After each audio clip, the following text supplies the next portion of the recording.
Let the words of my mouth and the meditation of my heart be acceptable in your sight, O Lord, my rock and my redeemer.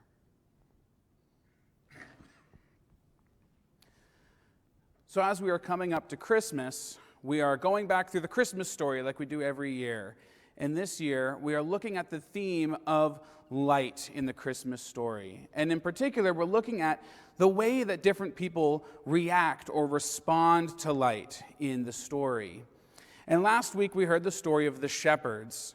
And in that story, when the angel appears, it says, the glory of the Lord shone around them, this bright light out of heaven. And it says the shepherds were greatly afraid. They were afraid when they saw this light.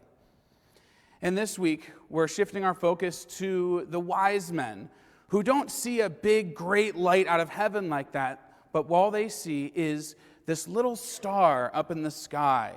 And we'll focus on the way that they react when they see this little star. But before we go to the wise men, I actually want to begin by reading a passage from the Gospel of John. And the Gospel of John doesn't have a Christmas story the way that the Gospels of Matthew and Luke do. There's no stories about shepherds or Mary and Joseph or angels visiting people. But the beginning of the Gospel of John does talk about the Lord coming into this world. And so I want to read this passage, and I want us to notice the way that this describes the Lord coming into the world. This is the very beginning of the first chapter of the Gospel of John. In the beginning was the Word, and the Word was with God, and the Word was God. He was in the beginning with God. All things were made through him, and without him nothing was made that was made.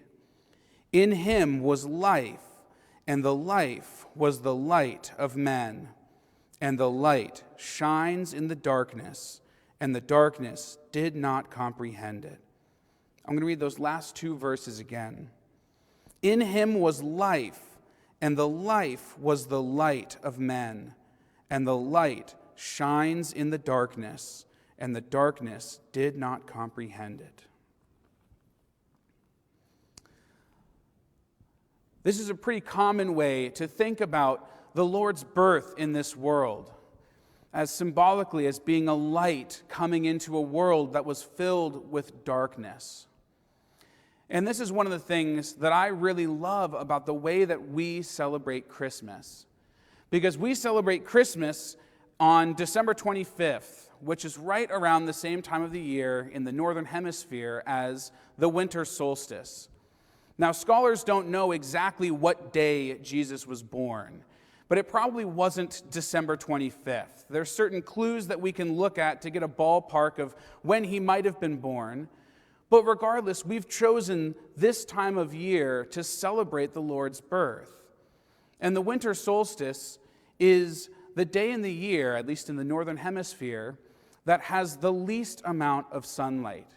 It is literally the darkest day of the year.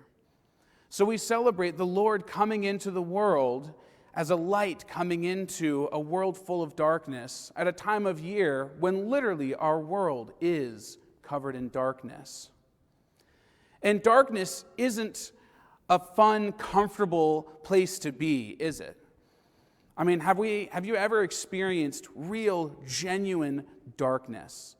You know, at night when I turn off my lights to get ready to go into bed, it takes a moment for my eyes to adjust, but usually I can still see everything I need to see pretty well. Because, there's street lights and there's floodlights on neighbors' houses, or there's little lights around the house that make it so we can see things, or light pollution. But if you've ever been out in the middle of the mountains or something, and it's nighttime, and it really is just pitch black, it's a really unnerving experience. And why is that? Why is it that we feel so uncomfortable in the dark when we can't see things around us? Well, I think in large part it's because we don't know which way to go. We have no idea where we can safely move, where we can move our feet. We're afraid that we might trip over something, or maybe we'll miss a step. Or even worse, maybe there's an animal that we can't see that could harm us, and we don't know how close they are. or a person who could harm us and we don't know where they are. That when we are in that serious amount of darkness, even the smallest amount of light can make a huge difference. And that is exactly what the wise men saw. They were living in a world that was that dark, and the amount of light that they saw wasn't this big, huge, beaming light out of heaven, but it was just a small star up in the sky. And think about it. How would they have even noticed that this star was there? I mean, if a new star appeared in the sky tonight, how many of us would probably notice it? And if we couldn't go on Facebook and see people sharing articles from NASA saying, look, there's a new star in the sky, probably none of us would even know that it was there. But the wise men would have had to have been looking for it. And they would have had to have noticed that there is a new light in a place where before there was darkness. And it says when they saw the star, they rejoiced with exceedingly great joy. And why was it that they rejoiced with exceedingly great joy when they saw this star? Well, because it told them that the Lord had been born. And you'll notice that the star doesn't immediately lead them to the Lord. They see the star, and so they know that the Lord was born. But then they go to Jerusalem and ask, where is he who was born, King of the Jews? Where was he supposed to be born? And it was after Herod asks around and hears from people, oh, well, the prophets say that he's supposed to be born in Bethlehem, that he sends them down that direction. And then it says that the star went before them until it stood over where the young child was. And they were so excited that they could follow that star, and they knew that it was going to lead them to the Lord. So what is this star in our lives? What is this little light in the sky that can lead us to the Lord? Well, in the writings we're told that this star that the wise men followed represents knowledge from heaven. Or another way of thinking about it is it represents divine truth. It represents the teachings that the Lord gives us. And so now I want to turn to the teachings of the new church and share a passage that talks about the incredible power that comes from even just having a little bit of knowledge of these kinds of truths. This is from True Christianity, number 354. To these things I should add that because people are busy in this world, they cannot acquire for themselves more than a few truths of faith. Nevertheless, if they turn to the Lord and worship Him alone, they gain the ability to recognize all truths. For this reason, as soon as all true worshipers of the Lord hear some truth of faith they had not known before, they immediately see it, acknowledge it, and accept it. The reason is that the Lord is in them, and they are in the Lord. Therefore, the light of truth is in them, and they are in the light of truth.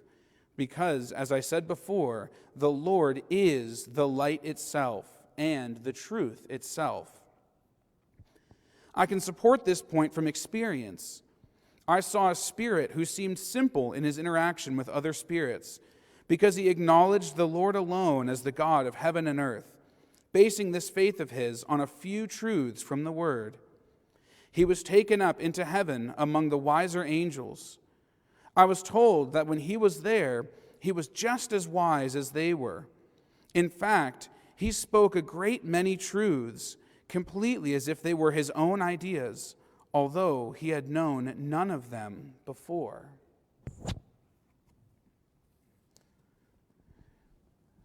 So this passage is saying that we don't have to understand all of divine truth in order to have a valuable relationship with the Lord. In fact, it says that because humans are busy, we have a lot going on in our lives, we have a lot of stuff that we have to worry about, that we actually are only able to know a few truths. And I don't know about you guys, but for me, this is a huge relief, because I think especially in this church, It's easy to feel sometimes like there are so many truths, there's so many teachings that I have to know. I have to understand all of these concepts about God and spiritual life and the nature of the Word and all of these things that it's hard to keep everything straight. But this is saying that if we have just a few simple truths that we know, that we can hang our hat on, that they can be like this star that the wise men saw. That little amount of knowledge, that little amount that we know in our hearts is true, has the ability to lead us to the Lord and give us the ability to see and know what is right in different situations in our lives. And so even though we're still going to come up with times in our lives where we say, I have no idea what the right thing to do here is. I don't know what the Lord wants me to do in this situation. It's okay that we don't always know. If we can go back to these ideas that we do know for certain, they can help lead us forward. And so this is why the wise men rejoiced with exceedingly great joy when all they saw was this little star in the heavens, because they knew that by following that, they were going to find the Lord and be able to fall down and worship Him and give Him their gifts of gold, frankincense, and myrrh. And so this is what I want us to focus on this week. This is our spiritual task. Think about it this week and think, what are a few ideas that I can sort of hang my hat on? What are some concepts that I know are true about the Lord that I can remember, that I can look to when I feel like I'm in a world that is covered in darkness? And this can be a lot of different things. This can be concepts about God or about life that we know from the Word. Or this can be specific passages of Scripture. You know, a lot of people love to recite the 23rd Psalm when they're going through a tough time, to remind them that the Lord is with them and that the Lord is guiding them. Or maybe we can recite the Lord's Prayer. We all know the prayer. And if we're going through a tough time and we want to know that the Lord is with us, we can say the Lord's Prayer and know that He's right there. Or maybe there's a teaching from the teachings of the new church that we love, that we've committed to memory, like one that a lot of people love that says that peace has in it trust in the Lord, that He governs all things and leads to an end that is good.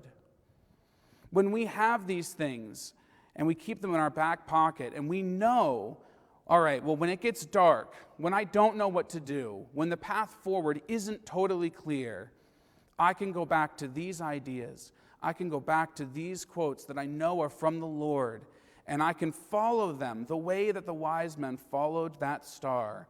And even though the world around me is dark, I know that if I keep looking to the Lord, looking to these ideas, and try to follow Him, that I will find the Lord. And I will be able to have a relationship with Him and He with me. And so that's what I want us to focus on this week.